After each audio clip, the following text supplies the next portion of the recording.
जय श्री कृष्णा। कैसे हैं आप सब लोग। कार्तिक स्नान। कार्तिक माह की पूर्णिमा के दिन को कार्तिक स्नान कहते हैं, यानी इस दिन गंगा स्नान होता है। अगर इस दिन हम गंगा स्नान करते हैं तो हमको बहुत ज़्यादा पुण्य की प्राप्ति होती है। शिव जी ने त्रिपुरासुर नामक राक्षस का वध करा था इस दिन, तो इसलिए इसको त्रिपुरा पूर्णिमा भी बोलते हैं।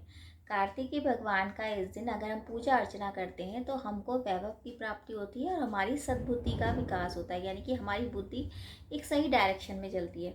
देखिए, उसके लिए करना क्या है। पहली बात तो यह है कि अगर आप स्नान कर सकते हैं गंगा स्नान इस दिन तो बहुत शुभ रहेगा।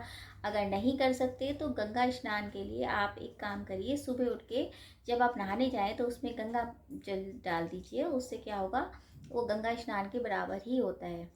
हर कोई तो नहीं जा सकता है गंगा स्नान करने के लिए, तो आप ये काम कर सकते हैं। साथ साथ कार्तिकेय भगवान की पूजा कैसे करनी है। देखिए, शाम के टाइम आप एक दक्षिण की दिशा की तरफ, क्योंकि कार्तिकेय भगवान की जो दिशा है वो दक्षिण दिशा है, दक्षिण दिशा की तरफ एक चौकी लगाइए, उस पर लाल रंग का कपड़ा रखिए और कार्तिकेय भगवान की मूर्ति स्थापित करिए। उसके बाद कार्तिकेय भगवान के मंत्र का जाप, आपको चालीसा करना है और आरती करनी है। धूप दीप जैसे आप कर सकते हैं, अच्छे से पूजा करिए। लेकिन एक बात का ध्यान रखिए कि उस दिन आप कार्तिकेय भगवान को गुड़ का भोग लगाएंगे। उनको गुड़ अति प्रिय होता है, इसलिए गुड़ से बनी हुई मिठाइयाँ जितनी हैं आप उनको खिला सकते हैं, उनको भोग लगा सकते हैं।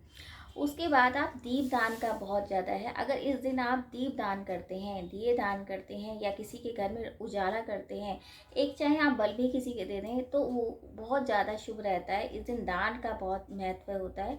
अगर किसी गरीब को मतलब भोजन कराते हैं या किसी का कन्या के विवाह में अगर थोड़ी सी सहायता के लिए कुछ पूंजी इस दिन देते हैं तो बहुत शुभ रहता है। और साथ साथ अगर आप किसी मतलब बुजुर्ग महिला को कुछ दान पुण्य करते हैं वो भी बहुत शुभ रहता है। तो कोशिश करिए, इस दिन दान का बहुत महत्व है, वो ज़रूर करिए। सफ़ेद चीज़ों का दान करेंगे तो भी शुभ रहेगा। मतलब ये है कि आप टोटल मिला के अगर किसी को भूखे को अगर आप भोजन कराते हैं, इस दिन दान करते हैं गंगा स्नान के साथ तो बहुत शुभ रहेगा। और साथ साथ मन को पवित्र जरूर करिए। देखिए, स्नान करने का मतलब ये नहीं है कि स्नान करिए है आप, मतलब मन जितना आपका साफ रहेगा, जितना आप दूसरों को के लिए परोपकार की भावना रखेंगे उतना अच्छा रहेगा। तो इस दिन आप स्नान जरूर करिए और कोशिश ये करिए कि अगर गंगा स्नान कर सकते हैं तो करिए, वरना पूजा पाठ आप घर में भी कर सकते हैं। और जैसे मैंने बताया, सुबह नहाने के पानी में अगर आप गंगा जल डाल के नहाते हैं तो वो भी स्नान के बराबर ही होता है। अब ये है कब, देखिए 19 अक्टूबर को गंगा स्नान है, यानी कि 19 तारीख को कार्तिक पूर्णिमा है, उसी दिन आपको स्नान करना है। अब इसकी जो वैसे जो अवधि है, देखिए 18 तारीख की 11:55 से ये स्टार्ट हो जाएगा, जो कि 19 तारीख को 2:52 तक रहेगा। तो इस टाइम अगर आप स्नान करते हैं तो बहुत शुभ रहेगा, लेकिन 19 तारीख को करेंगे तो बहुत अच्छा रहेगा।